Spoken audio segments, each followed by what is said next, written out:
Maka Sayyidina Abdullah bin Umar ingat-ingat pohon itu.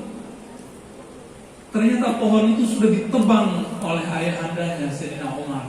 Pohon itu dulu pernah dijadikan tempat berbaiat, baiatul ridwan. Yadullah fawqa aydihim gitu. Ketika mereka berbaiat, ini yang dipakai oleh ulama ahli zikir, berbaiat dengan tanah. Itu pohon diluk kepada Rasulullah sallallahu alaihi wasallam. Menunduk ya. Itu pohon ngerti kalau itu Rasulullah. Dulu ada nabi yang bisa sembunyi dalam pohon. Nabi siapa? Nabi Zakaria atau Yahya? Ayahnya apa anaknya? Siapa Ustaz? Tuh lupa. Ada yang tahu? Nabi Zakaria apa Nabi Yahya? Zakaria. Yang dulu merawat Sayyidatuna Maryam, yang menyaksikan kehadiran Sayyidina Isa. Di saat itu muncul Dajjal, tapi nyamar jadi pengikut para nabi. Nyamar jadi orang beriman, tapi provokator, lain di muka, lain di belakang. Maka dia provokasilah umat supaya membunuh Nabi Zakaria. Kenapa? Karena beliau yang menanggung Sayyidatuna Maryam dan Sayyidina Isa. Dajjal ini sudah dapat kabar. Dulu dikabarkan Jibril. Jadi Dajjal itu nama kecilnya Samiri, Musa bin Sam'un Samiri. Dia sudah dapat kabar, diberikan lembaran takdir oleh Jibril, karena Jibril dulu pernah mengajarinya. Harapannya si Samiri menjadi orang baik. Apa pengkabarannya? Jika kamu tidak jadi orang baik, nanti Isa akan membunuhmu. Takdirmu di tangan Sayyidina Isa. Maka siapapun yang terhubung dengan Sayyidina Isa, dia bunuh. Yang pertama dia bunuh adalah Sayyidina Zakaria. Masuk ke dalam pohon. Itu Dajjal bisa ngomong sama pohon. Bahkan dia intimidasi pohon.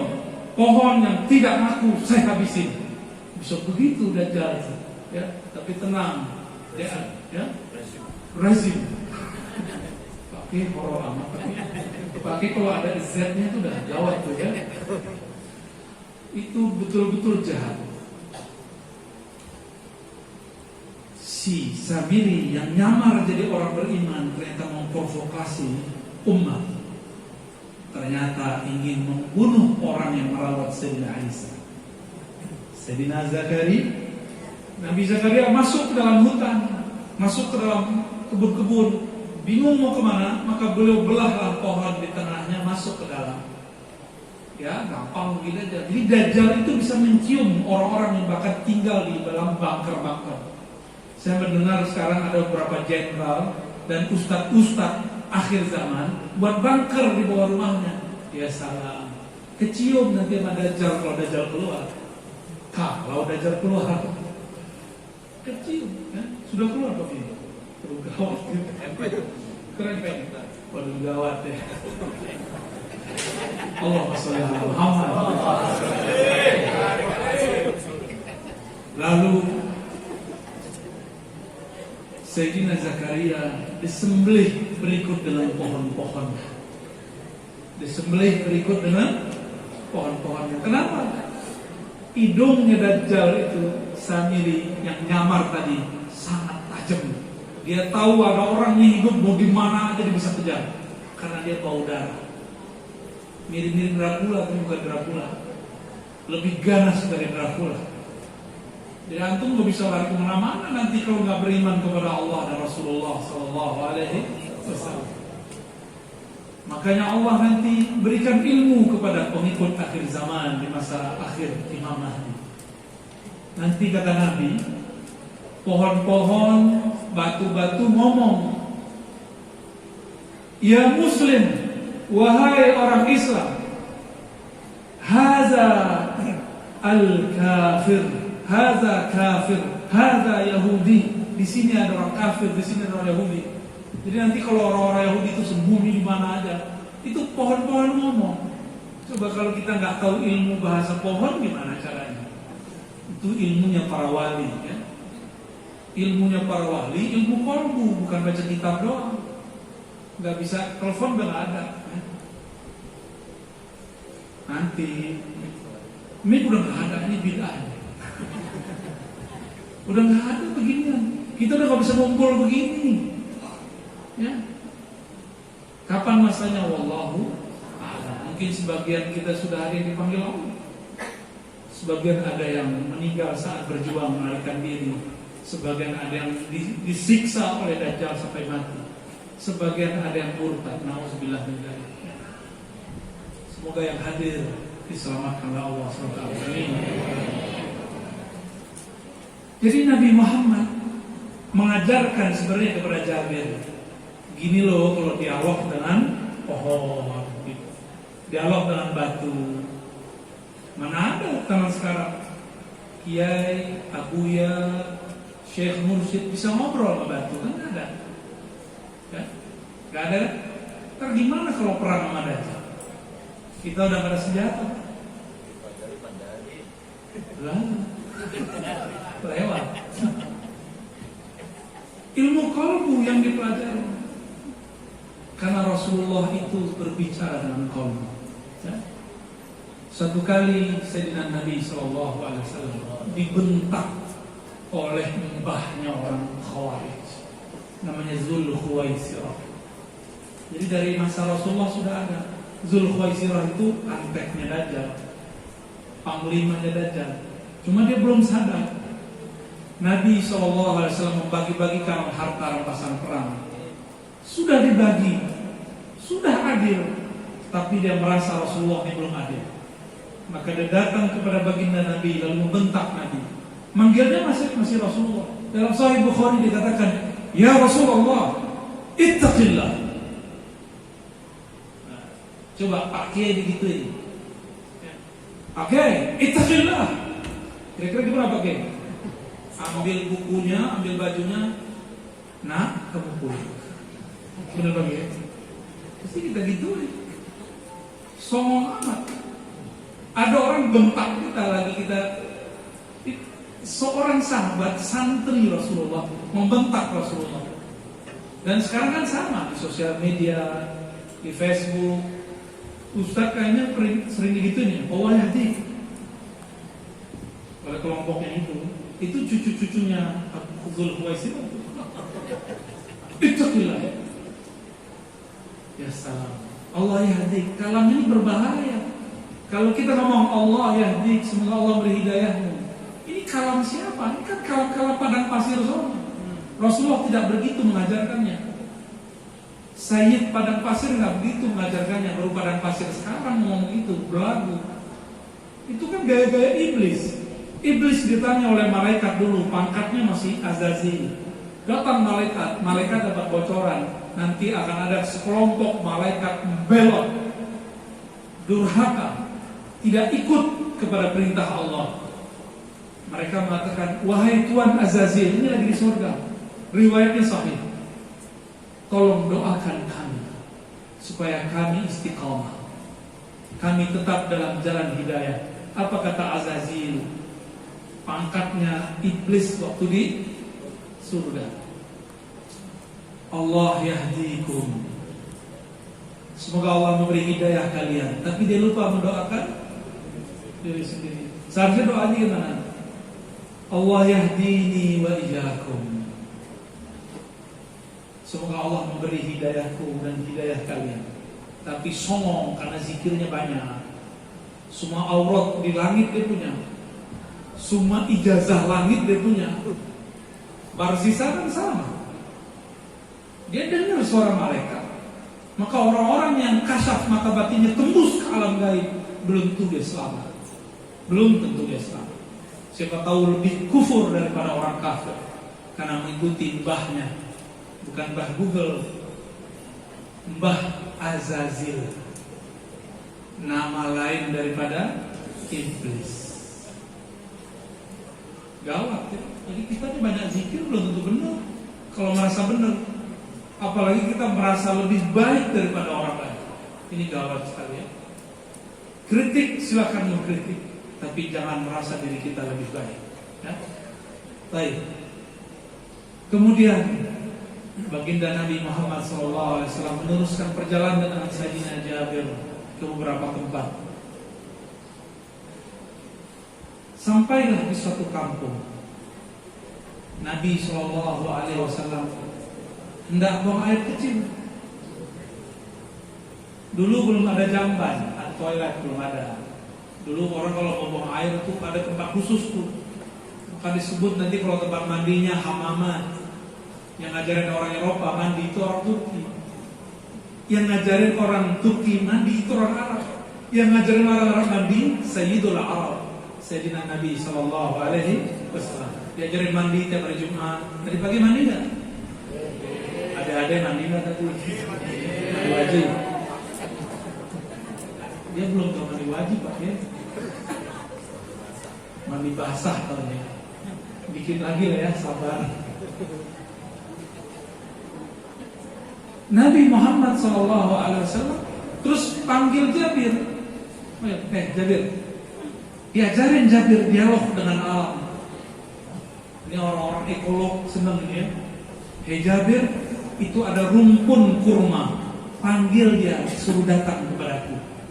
Coba kalau antum aneh suruh begitu percaya nggak? Paling bengong. Bener kan?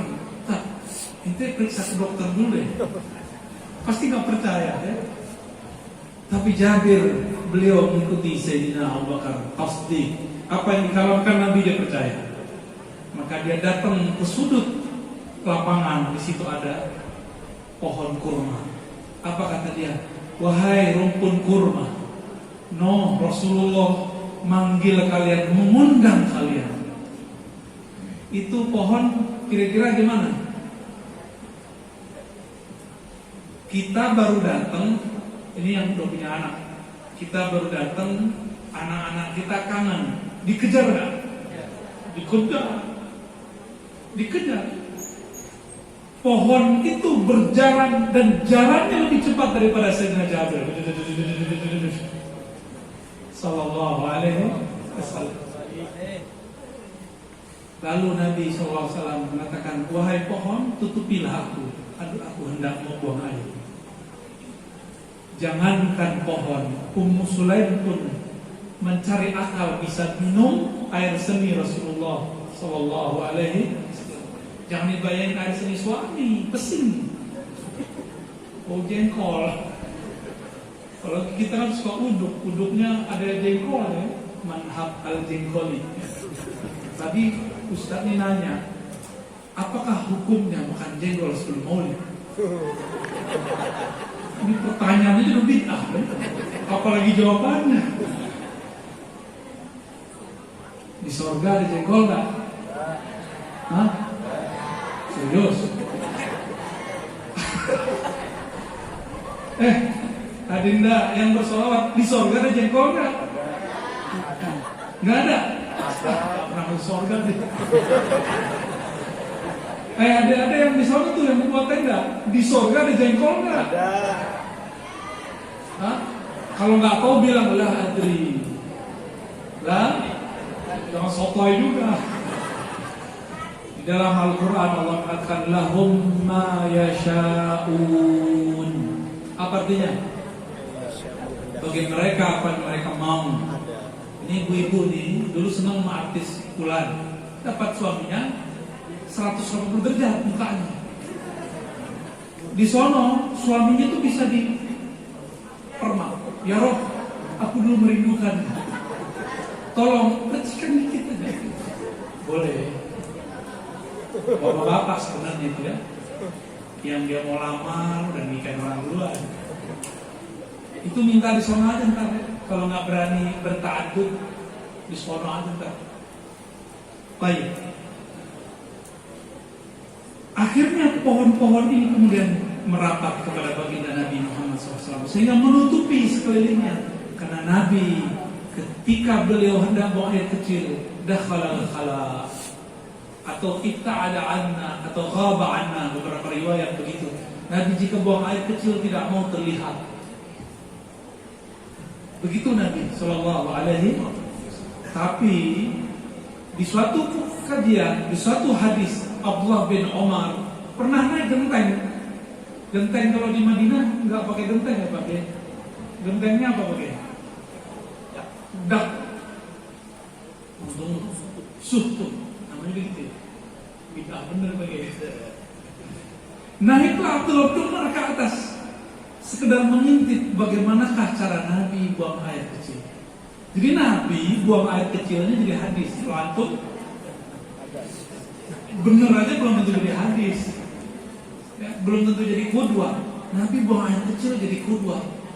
Ternyata seumur-umur itulah Nabi buang air kecil berdiri. Jadi Nabi ingin kasih tahu kepada umat bahwa buang air kecil itu boleh jongkok, boleh berdiri. Berdiri dengan syarat tertentu, selebihnya dianjurkan jongkok. Ya, jadi kalau ada WC-nya jongkok. Kalau di pesantren semua jongkok pakai, ya, macam-macam. Ada yang berdiri juga.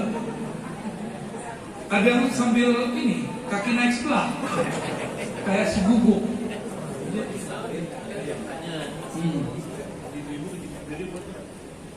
Boleh.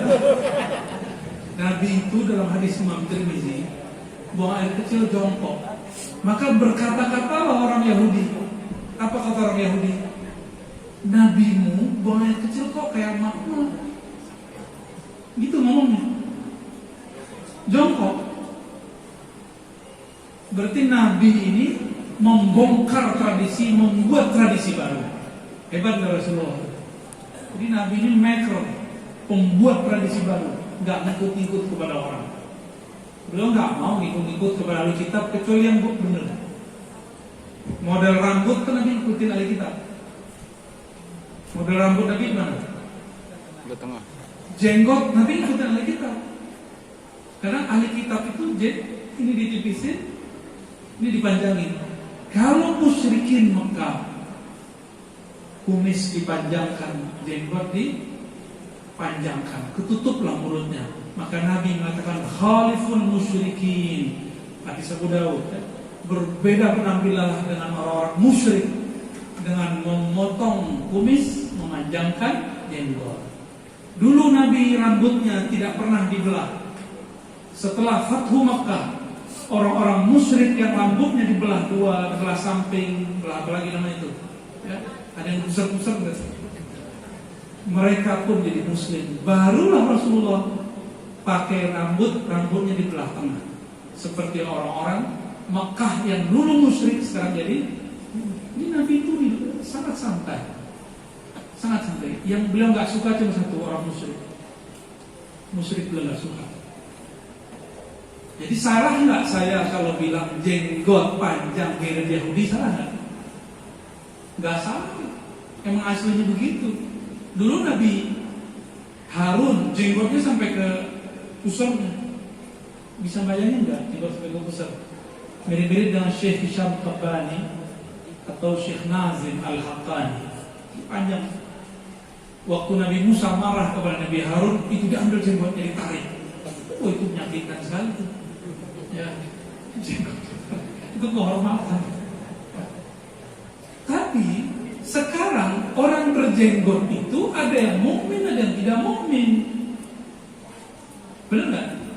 Darwin masih berjenggot tuh fotonya, bapak evolusi.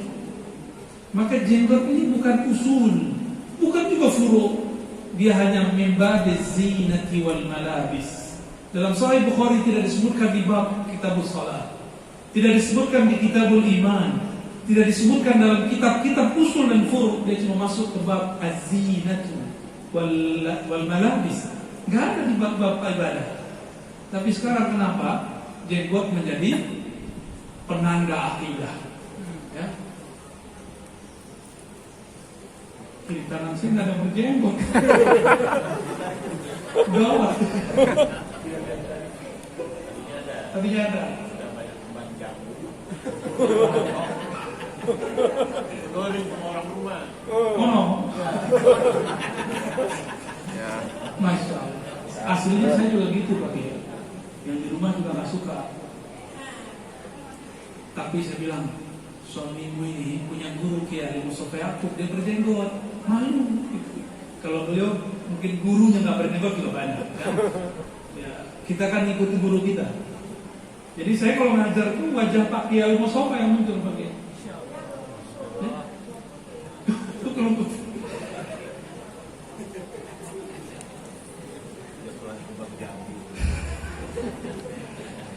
Jadi jenggot ini bukan urusan iman, ini cuma urusan penampilan. Penampilan bukanlah babul iman. Ya. Saya sedih sekali ada TV, radio, ada akhwat bertanya, Ustaz, ada orang melamar saya, tapi dia tidak berjenggot. Apa kata si Ustaz? Jangan terima lamarannya. Itulah radio sebelah.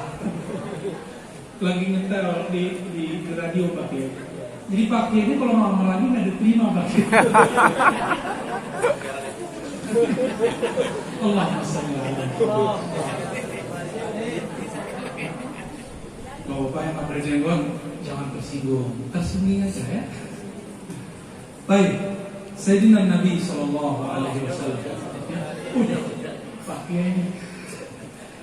Pak Kiai sebut-sebut aja tadi ya. Pak Kiai. Kita takutnya ke Allah dong, sama ke istri ya.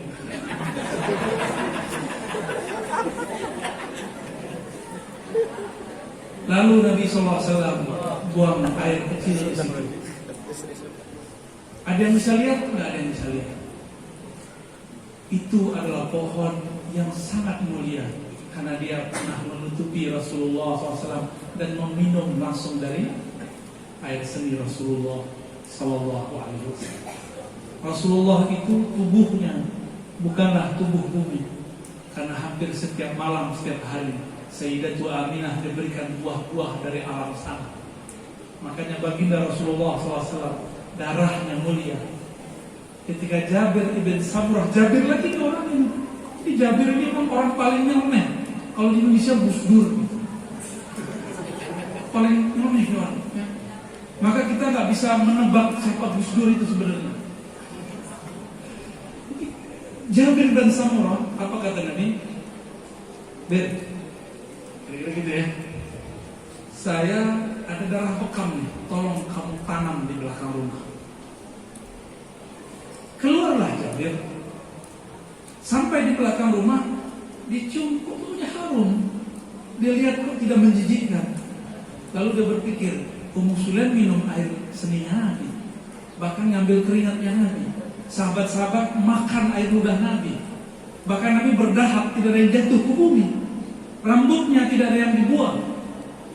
Kukunya pun tidak ada yang tersisa. Sallallahu Alaihi Wasallam. Pakaiannya baru dipakai sejenak, diperebutkan sahabat-sahabat Nabi. Walhasil Jabir bilang, ini jalan pintas saja deh. Kan Nabi suruh tanam di tempat yang gak kelihatan sama orang. Ini perutku adalah kuburan, tempat yang tidak terlihat oleh siapapun. Cerdas gitu orang. Cerdasnya bukan main. Di atas rata-rata tuh ya. Santri kalau begitu kita yang kapal pakai. Lebih cerdas daripada kita entar. Maka dia makanlah bismillah. Hukum makan darah apa? Hurrima alaikumul maitatu wad dam. Stop di situ. Diharamkan kepada kalian bangkai dan darah illa damu Rasulullah sallallahu alaihi wasallam. Untung cuma Jabir yang cerita, dan ceritanya setelah beliau meninggal. Kalau Nabi masih hidup, bisa-bisa darah Nabi dimintain mulu orang. Kalau sekarang apa namanya tuh? Donor darah. Untung zaman itu nggak ada donor darah. Datanglah Jabir kepada Nabi sallallahu alaihi wasallam. Lalu Nabi tanya, ya Jabir, aina dafanta? Di manakah engkau menguburkan darahku? Belum dia jawab, Nabi bilang, la'allaka akalta. Bisa jadi kamu memakannya tuh. Nabi melihat ke depan sama ke belakang sama. Itu pura-pura nanya aja, konfirmasi. Nabi ini suka melakon kayak orang-orang nggak bisa melihat, tapi bisa melihat. Maka disebutkan dalam Sahih Bukhari, Nabi memandang ke depan, tapi tatapannya tetap ada di belakang. Sallallahu Alaihi Wasallam. Maka Jabir kemudian bisa mendengar apa yang didengar Rasulullah. Nabi karena darahnya itu selalu berzikir, darah masuk ke dalam tubuh Jabir, maka Jabir punya kekuatan melebihi kekuatan sahabat-sahabat biasa. Begitu disebutkan oleh Imam Al-Hafiz As-Suyuti dalam Al-Khasa'is Al-Kubra. Hadisnya sahih. Cuma cerita begini kita ceritain ke orang sekarang, dibilang kita syirik kali pakai. Bayangkan Nabi meludah, air ludahnya diambil, dilap semua ke muka. Hadis Sahih Bukhari, antum percaya? Sahih Bukhari, percaya nggak? Nabi udah nggak jatuh, diambil oleh sahabat dan mereka berebut. Nabi diam saja, karena Nabi tahu beliau tidaklah meludah, kecuali itu pun juga cuma melakukan atraksi aja. Sahabatnya cintanya bagaimana? Jadi ajaran baginda Nabi SAW bukanlah ajaran taklif, beban. Ajaran beliau adalah ajaran ta'rif. Ta'rif itu membawa ma'rifat, ma'rifat itu membuahkan mahabbah. Karena cinta tidak ada satupun dari tubuhnya, dari dirinya yang terbuang dari kita. Maka saya mengimbau kepada para asatidz, para kiai, bukan mau mengajari, mengimbau. Mengajarkan santri, mengajarkan umat, bukan mengajarkan beban. Maka saya definisi fikih yang menyebutkan syariat, ilmu fikih itu adalah ilmu taklif, itu saya kurang sepakat. Kita boleh bedakan dengan ulama terdahulu, yang penting gak beda sama Nabi. Ya, boleh gak? Definisi ilmu fikih, apa definisi fikih? Ilmun yabhathu an ahkam syar'iyyah, ya. Tapi di beberapa kitab ditambahi taklifiyah bi adillatin tafsiliyah. Ada lafaz taklifnya. Apa arti taklif? Beban. Emang sholat subuh beban? Sholat subuh beban atau kebutuhan? Beneran. Sholat isya beban atau kebutuhan? Ada merasa berat nggak kalau mau sholat isya? Ada santri, santri, kalian kalau dibangunin subuh terbebani atau merasa senang?